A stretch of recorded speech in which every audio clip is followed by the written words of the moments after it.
अब मेडिकल तपाईँको चाहिँ के हुन्छ त भन्दाखेरि चाहिँ अरू तपाईँको चाहिँ फर्दरमा चाहिँ anti spasmodic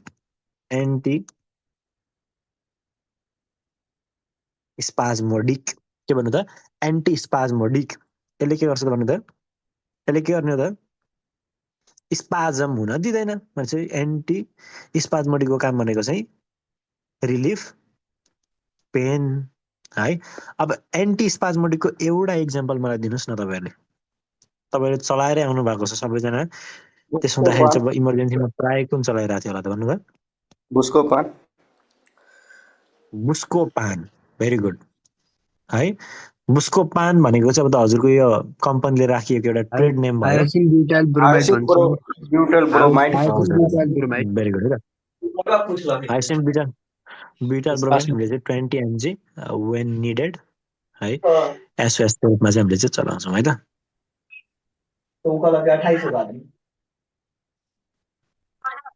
BUTYL butyl bromide 20 mg है एसओएस। ल अब एन्टी इमिटिक्स अगाडि हेर्नु न जे क्लिनिकल फिचर्स देखिएको छ त्यही अनुसार सिम्टोमेटिक म्यानेजमेन्ट गर्नुहुन्छ र तपाईँको डिफिनेटिभ ठ्याक्क तपाईँको हान्नुपर्ने जुन निशाना छ त्यसमा पनि हान्न पर्यो क्या बुझ्नु भएन। सुरुमै तपाईँले एन्टिबायोटिक पेसेन्ट आउने बित्तिकै चलाइराख्न आवश्यक हुँदैन क्या। पेसेन्ट आउने बित्तिकै तपाईँले चलाउनु पर्ने भनेको चाहिँ के हो त उसलाई जे समस्या भएको छ ठ्याक्कै तपाईँको चाहिँ हिट गर्नु पर्यो। त्यसमा घर गएर खानुहोस् बिस्तारै खानुहोस् भन्ने भयो नि त एन्टिबायोटिक्सलाई त होइन र। जस्तै आउने बित्तिकै तपाईँले आत्तिर एमोक्सिलिन खुवाउनु पर्ने आवश्यकता के छ त आउने बित्तिकै तपाईँले टेट्रासाइक्लिन मेट्रोइन्डाजोल खुवाउनु पर्ने आवश्यकता छैन। आउने बित्तिकै तपाईँले पेसेन्टलाई के गर्नु पर्यो त भन्दा चाहिँ हायोसिन ब्युटाइल ब्रोमाइड चलाइहाल्नु पर्यो। आउने बित्तिकै पेसेन्ट के हुन्छ इमर्जेन्सीमा बस्नुभएको छ तपाईँ 4 बजे बिहान के हुन्छ त एम्बुलेन्समा हालेर गुटुटु तपाईँ कुदाएर ल्यायो पुरा इपिग्यास्ट्रिक तपाईँको चाहिँ के छ त पेन छ पेसेन्टलाई। अब तपाईँले चाहिँ के गर्ने हो त सिफ्ट्राक्जोन तपाईँले लोड गर्नुहुन्छ कि पहिला पेन्टोप्राजोल लोड गर्नुहुन्छ त भन्दा चाहिँ अब मेनली तपाईँको चाहिँ के गर्ने हो त सुरुमा चाहिँ पेन्टोप्राजोल भन्दा पनि मोर पोटेन्ट के हुन्छ त्यो अवस्था हुँदा चाहिँ एन्टासिड है। झ्याप्प तपाईँले चाहिँ सबैभन्दा सुरुमा गएर एमसिक्यू नै आउँछ है यहाँनिर तपाईँले केस स्टडी टाइपको एउटा केस क्वेसन दिन्छ पेसेन्ट तपाईँको चाहिँ 4 बजे नै भन्छ ट्याके किन 4 बजे भने त भन्दाखेरि चाहिँ त्यसले के इन्डिकेट गरेको त 4 बजे बिहान भनेको चाहिँ के इन्डिकेट गर्न खोजेको त भन्दाखेरि पेसेन्टको सिभियर पेन छ नभए सुतिराखेको तपाईँको 3-4 बजे मान्छे किन आउँछ त हल्का हल्का दुखेको त भोलि जाउँला भनेर पनि बस्छ नि त 4 बजे किन भने त भन्दा चाहिँ टाइमको पनि थोरै त्यो हेर्नुहोस् त्यसले के भनेको छ सिभियर पेन जनाउन खोजेको। सिभियर पेन चाहिँ आउने बित्तिकै एन्टासिड फर्स्ट चोइस हुन्छ है तपाईँको। पिपिआई पनि दिन्छ रेन्टिडिन पनि दिएला अनेक्सिमेटिडिन टिडिन दिन्छ तर तपाईँले भन्नु पर्यो के त भन्दा चाहिँ प्रायोरिटी 1 इज हायोसिन प्रायोरिटी 1 के भन्छ एन्टासिड दिने त्यस पछाडि तपाईँले चाहिँ अरू के छ त पिपिआईहरू चलाउनुहुन्छ है। त्यसो हुँदाखेरि चाहिँ पेसेन्टको लागि तपाईँको चाहिँ पेन कहाँ भएको छ त पेन कहाँ भएको छ भन्दा चाहिँ लोकल इफेक्ट भएको हो नि त तपाईँको स्टोमेकमा। अब झ्याप्प तपाईँले एन्टासिड दिने बित्तिकै के हुन्छ खाने बित्तिकै इन्स्ट्यान्ट रिलिफ भयो कि भएन त एक्सेस एसिड छ त्यसले के हुन्छ त तपाईँको चाहिँ न्युट्रलाइज गरिदिन्छ। त्यो हुँदाखेरि चाहिँ के हुने भयो त भन्दा चाहिँ पेसेन्टलाई चाहिँ पेन चाहिँ फिल चाहिँ हुँदैन ठिक छ। त्यही भएर तपाईँको चाहिँ एन्टासिड पनि तपाईँको चाहिँ प्रायोरिटी चाहिँ हुन्छ है त। एन्टी स्पाजमोडिक तपाईँले त्यो दिनुभयो त्यसबाट के हुन्छ त एन्टिमिटिक्सको इक्जाम्पल दिन सक्नुहुन्छ भन्नु त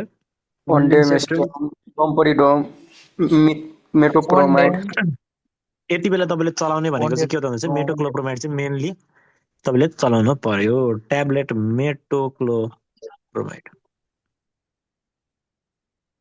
कति त भन्नु त अब 10 देखि 20 भनिन्छ होइन आवश्यकता अनुसार तपाईँले चाहिँ चलाउनु पर्ने हुन्छ है। त्यो चाहिँ पेसेन्टको प्रेजेन्टेसन अनुसार है। अब तपाईँको चाहिँ वाक आउन खोजेको छ भने विथ डम्पेरिडनवाला हामीले तपाईँको चाहिँ हाम्रो पिपिआई हुन्छ त्यसलाई चाहिँ हामीले चलाउँछौँ। यदि भइसकेको छ भने पछाडि चाहिँ एन्टिमिटिक्सवाला तपाईँको चाहिँ हाम्रो चाहिँ यो मेटोक्लोप्रोमाइडहरू चाहिँ दिन्छौँ है। अब एन्टासिडमा कम्पोजिसन के हुन्छ त एल्मोनियम हाइड्रोक्साइड र म्याग्नेसियम है ट्राइसिलिकेटहरू हुन्छ। अब यो एल्मोनियम नाम सुन्ने बित्तिकै तपाईँको के लाग्छ तपाईँलाई यसले डायरिया गराउला कि कन्स्टिपेसन गराउला भन्दा चाहिँ दुईवटा हामीले कम्बाइन्ड फर्ममा दिन्छौँ क्या एल्मोनियम हाइड्रोक्साइड र म्याग्नेसियम हाइड्रोक्साइड। एल्मोनियम हाइड्रोक्साइडको साइड इफेक्ट कन्स्टिपेसन गराउने हुन्छ भने म्याग्नेसियम हाइड्रोक्साइडको के हुन्छ त डायरिया गराउने हुन्छ। त्यही भएर तपाईँको चाहिँ घोलेर दिन्छ त्यहाँ भनेको चाहिँ अब तपाईँको एन्टासिड जुन छ त्यसमा चाहिँ के हुन्छ त मिक्स त्यसको चाहिँ एउटा रेसियो मिलाएर त्यो चाहिँ मिक्सचरमा चाहिँ राखिएको हुन्छ। त्यही भएर दुइटै खाँदाखेरि के भयो त अब डायरिया पनि हुने कन्स्टिपेसन पनि हुने त हुँदैन। त्यसमा चाहिँ जुन साइड इफेक्ट छ त्यो चाहिँ के भयो भन्नु त, त्यो चाहिँ के भयो त दुईटाको तपाईँको चाहिँ ठ्याक्क न्युट्रलाइज जस्तो भयो भन्न सकिन्छ होइन। ल अब हाम्रो हजुर भन्नु त।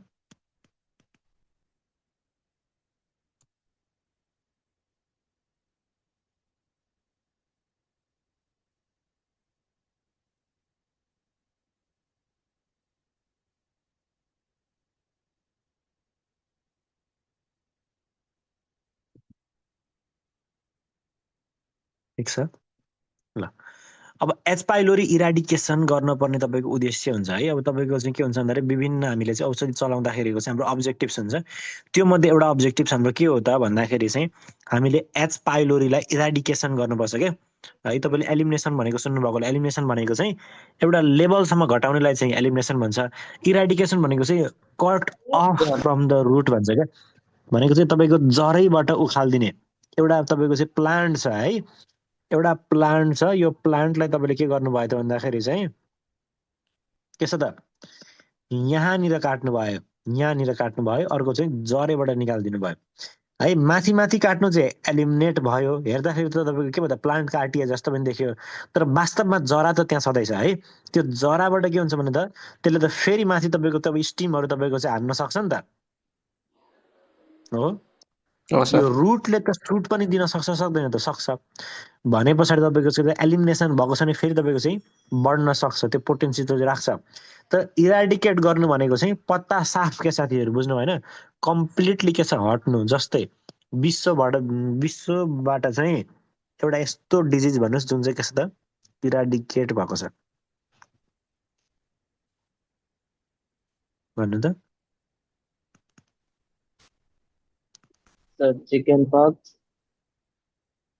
चिकन पक्स तपाईँको छिमेकीको घरमा भइराखेको होला है। स्मल पक्स हो है। अब यसमा तपाईँको झुकिन भएन हामी पक्कै पनि। के त भन्दाखेरि चाहिँ स्मल पक्स र चिकन पक्स नितान्त फरक कुरा हो है। अब स्मल पक्स भन्ने चाहिँ के छ त तपाईँको विश्वबाट नै हराइसकेको भनेर भन्छ। किनभने स्मल पक्सको एउटा गजबको एउटा इन्ट्रेस्टिङ कुरा के पनि छ त भन्दा चाहिँ स्मल पक्स विश्वको सबैभन्दा सुरुमा तपाईँको चाहिँ यसैको विरुद्धमा भ्याक्सिन बनाइएको थियो एडवर्ड जेनरले। त्यही भएर तपाईँको चाहिँ के भन्छ त भन्दा चाहिँ फादर अफ इम्युनोलोजी पनि भनेर भन्छ उहाँलाई है। र यही डिजिज के भइदियो त भन्दाखेरि चाहिँ विश्वबाट सबैभन्दा सुरुमा के भयो त इराडिकेट पनि भएर गयो। ठिक छ। चिकन पक्स चाहिँ भन्न मिल्दैन है त। चिकन पक्स चाहिँ भ्यारिसिला जोस्टर भाइरसले गराउने हो। यो के छ त हाम्रो तपाईँको चाहिँ भइराखेकै हुन्छ होइन त। चिकन पक्स तपाईँले कसै न कसैलाई भएको सुन्नु भएको होला नि त होइन र। अब हटिसकेको त कसरी सुन्नुहुन्छ शरीरमा के भन्नुभयो। चिकन पक्स त अहिले नै मलाई नै भएको छ भर्खरै। अनि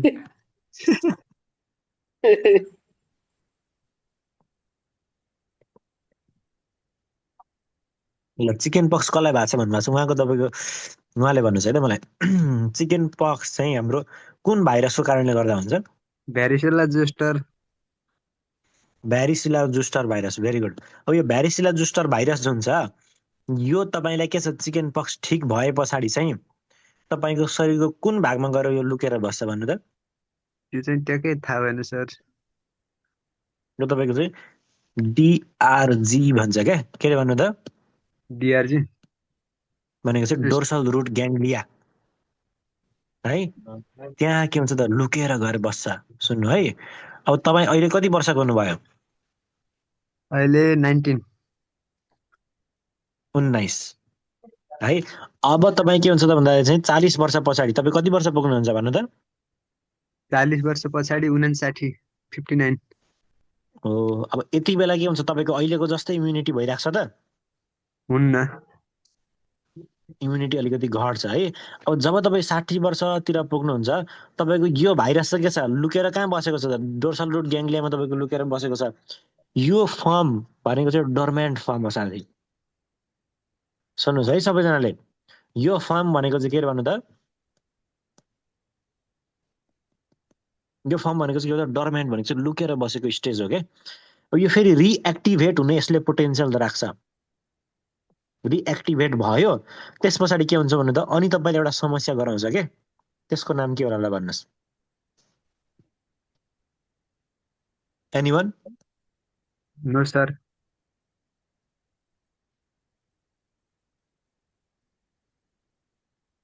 हर्पिस जोस्टर हर्पिस जुस्टर भन्ने सुन्नुभएको छ कि छैन सुनेको छन् सर हजुर सर हो यो हुन्छ तपाईँलाई कसलाई हुन्छ भन्दाखेरि चाहिँ चिकन पक्स लागेकोलाई मात्र हुन्छ यो कुरा बुझ्नु भयो कि बुझ्नु भएन भन्नु त यो चिकन पक्स नलागेको मान्छेलाई हुँदैन किन हुँदैन त भन्दाखेरि चाहिँ यो हुनको लागि त के हुनु पर्यो भन्नु न भ्यारिसिला जुस्टर भाइरस त लुकेर बसेको हुनु पर्यो नि त अनि किन मैले तपाईँलाई चाहिँ 60 वर्ष नै भने त भन्दाखेरि त्यति बेला तपाईँको इम्युनिटी कमजोर हुन्छ अनि एउटा अपर्चुनिस्टिक इन्फेक्सन भन्छ नि हो त्यस्तै जब तपाईँको के हुन्छ शरीर कमजोर हुन्छ त्यति बेलै एट्याक गर्छ है हर्पिस जुस्टरले अनि तपाईँको के हुन्छ भन्दाखेरि चाहिँ विभिन्न तपाईँको चाहिँ फ्लुइड फिल्ड ब्लिस्टरहरू तपाईँको चाहिँ आउँछ पानी फोकाहरू आउँछन् है एकदमै पोल्छ यति पोल्छ कि तपाईँलाई आगोले तपाईँको चाहिँ पोलेको जस्तो है आगोमा तपाईँको चाहिँ पोलेको जस्तो भत भत भत एकदमै पोल्छ है अनि त्यस पछाडि यो ठिक हुन्छ यो ठिक भएर फेरि के हुन्छ त पोस्ट हर्पेटिक न्युरल्जिया भन्छ त्यसले तपाईँको फेरि अर्को दुःख दिन्छ है त्यो कुरा तपाईँले बुझ्नुपर्छ त्यसो हुँदाखेरि चाहिँ के छ त यो कुरा अब चिकन पक्स लागिसक्यो मान्छेले यही क्वेसन तपाईँले आउँछ एक्जाममा त्यसो हुँदा तपाईँको चाहिँ डरमाबाट हो यो नझुकिनुहोस् है त भनेको चाहिँ हर्पिस जुस्टर भाइरस र सरी हर्पिस जुस्टर भन्ने के बतायो स्किनको कन्डिसन भयो र अर्को चिकन पक्स भन्ने जुन छ स्किनको तपाईँको कन्डिसन भयो दुईटै के छ भन्नु त एउटै भाइरसले लगाउँछ त्यो भने के हो त भ्यारिसिला जुस्टर भाइरसले नै सेम भाइरसले गराउने हो चिकन पक्स लागेको व्यक्तिलाई मात्रै पछिबाट तपाईँको चाहिँ रिएक्टिभेट भएर चाहिँ लाग्छ हाम्रो हर्पिस जुस्टर चाहिँ यो कुरा तपाईँले बुझ्न पर्यो ठिक छ ल यसलाई नेपालीमा के भन्छ हर्पिस जुस्टरलाई थाहा छ कसैलाई जनै खटिरा जनै खटिरा भनेर भन्छ है अहिले तपाईँको चिकन पक्सलाई चाहिँ ठेउला भनेर भन्छ है ल अब हामी जान्छौँ यतातिर एज पाइलोरी इराडिकेसन भनेको चाहिँ के छ त पुरै कम्प्लिटली तपाईँको रुटबाट नै हटाउने भन्ने छ है त अब एज पाइलोरीको विभिन्न तपाईँको के छ त भन्दा चाहिँ इराडिकेट गर्ने ट्रिपल ड्रग रेजिमेनहरू छन् सबैभन्दा मोस्ट पपुलर वान चाहिँ हाम्रो क्याप भनेर हुन्छ है त क्याप भनेर भन्नुहोस् क्ल्यारिथ्रोमाइसिन एमोक्सिलिन एन्ड पिपिआई है इफ एमोक्सिलिन भनेको त पेनिसिलिन हो पेनिसिलिनको तपाईँको चाहिँ के छ त भन्नु त पेनिसिलिनको एलर्जी हुन्छ क्या साथीहरू टाइप 1 हाइपर सेन्सिटिभिटी रियाक्सन हुन्छ होइन त्यसो हुँदा चाहिँ यदि एलर्जी भयो अथवा इफ नट एभाइलेबल हामी के दिन सक्छौँ त्यसको रिप्लेसमा मेट्रोनिडाजोल के भन्नु त मेट्रोनिडाजोल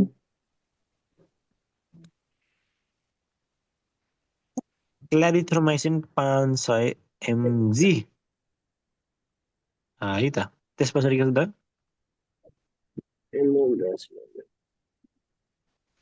एक ग्राम त्यसपछि पिपिआई है उदाहरणको लागि के छ भन्नु त पेन्टाप्राजोल जोलै जोल होइन जे भने पनि भइगयो अब यो सबैलाई थाहा छ मैले भन्न चाहेन यतातिर अब यो के छ त भन्दाखेरि चाहिँ पर ओरल्ली दिनुहुन्छ तपाईँले चाहिँ बिडी दिनुहुन्छ 7 डेजको लागि तर अब के छ त सिभियरिटी अनुसार 14 दिन दिने हो कि के हो त्यो कुरा पनि हामीले चाहिँ गर्न सक्छौँ है त अब यो एमोक्सिलिन भनेको के त भन्नु त पेनिसिलिन हो इफ एलर्जी टु के त भन्नु त पेनिसिलिन एलर्जी भएको छ भने चाहिँ अथवा इफ नट एभाइलेबल अब यो एभाइलेबल नहुने भन्ने कुरा त अलिकति हुँदैन तर पनि के छ त केही कथम भएन छ भने चाहिँ के दिनु मेट्रोनिडाजोल दिने है त मेट्रोनिडाजोल साथीहरू यो आइभी फर्ममा दिने चाहिँ 500 mg मा आउँछ होइन हामीले ओरली प्रयोग गरेर चाहिँ 400 हुन्छ है नझुकिनु होला ठिक छ ल अब एउटा क्वाड्रुपल भन्ने पनि हुन्छ क्या साथीहरू हामीसँग क्वाड्रुपल भनेको चाहिँ के त भन्नु त ट्रिपल भनेको 3टा क्वाड्रुपल भनेको 4टा क्वाड्रुपल ड्रग के भन्नु त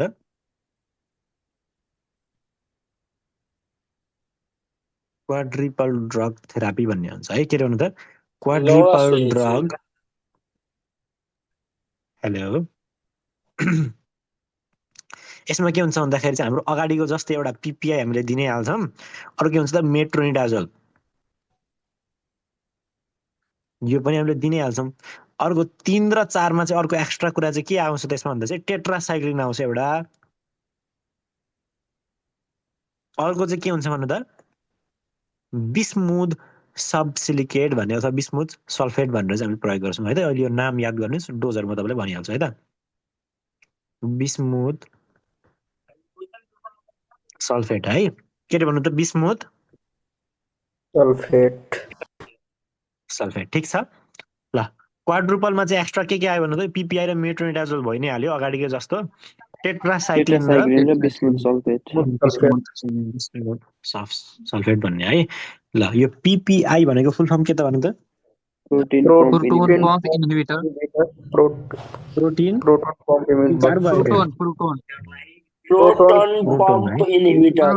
पम्प इनहिबिटर प्रोटोन भन्नाले चाहिँ H प्लसलाई हामीले प्रोटोन भनेर भन्छौँ है त, ठिक छ। अब विशेष गरी के हुन्छ भन्दाखेरि चाहिँ H प्लस र तपाईँको चाहिँ Cl माइनस कम्बाइन भएर नै हाम्रो के हुन्छ भन्दाखेरि चाहिँ HCl बन्ने हो। त्यही प्रक्रिया जुन छ त्यही मेकानिजममा के छ त, इन्टरफियर गरिदिने हो र as a result excess HCl secretion हुन दिँदैन होइन त। र त्यसै गरी अर्को चाहिँ हाम्रो H2 रिसेप्टर ब्लकर भन्छ नि साथीहरू, त्यसको एउटा उदाहरण दिन सक्नुहुन्छ मलाई? के होला? एसिलोक,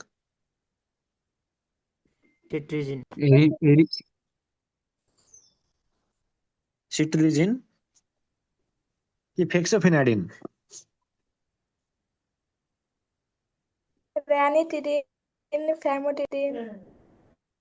हो है त। अब रेनिटिडिन, लोक्जाटिडिन होइन, टिडिन भन्नु न, कता तपाईँको उता H1 र H2 भन्ने हुन्छ नि त होइन, H1 H2 H3 है। अब त्यसमा तपाईँको मैले भनेको चाहिँ तपाईँलाई चाहिँ एन्टिहिस्टामिनिक, विशेष गरी एन्टी भन्ने बित्तिकै तपाईँको चाहिँ अपोजिटमा काम गर्ने त्यो हाम्रो तपाईँको चाहिँ H2 रिसेप्टर ब्लकर। तपाईँले एसिलोक भनेर भन्न मिल्दैन कि यहाँनिर। एसिलोक भनेको चाहिँ तपाईँ कुर्सीमा बसेर चट्ट पेसेन्ट हेर्दाखेरि चाहिँ एसिलोक लेख्नुहोस् न है। अब यहाँ चाहिँ तपाईँले भन्नुपर्ने के हुन्छ भन्दा चाहिँ रेनिटिडिन 150 mg है, त्यो भन्नु पर्यो है, ठिक छ। किन भन्दा एसिलोक भन्ने तपाईँ ब्रान्डले राखेको तपाईँको एउटा नाम हो, त्यो तपाईँको चाहिँ अब फरक फरक हुनसक्छ। तपाईँले अब यो संसारमा करोडौँवटा ब्रान्डहरू होलान् होइन, कम्पनी राखेको नाम छ, त्यो त सबै याद गर्न साध्य हुँदैन। ल अहिलेको लागि चाहिँ हामीले यो तपाईँको चाहिँ जेनेरिक नेम भन्छ, यही नै हामी पढ्छौँ है त।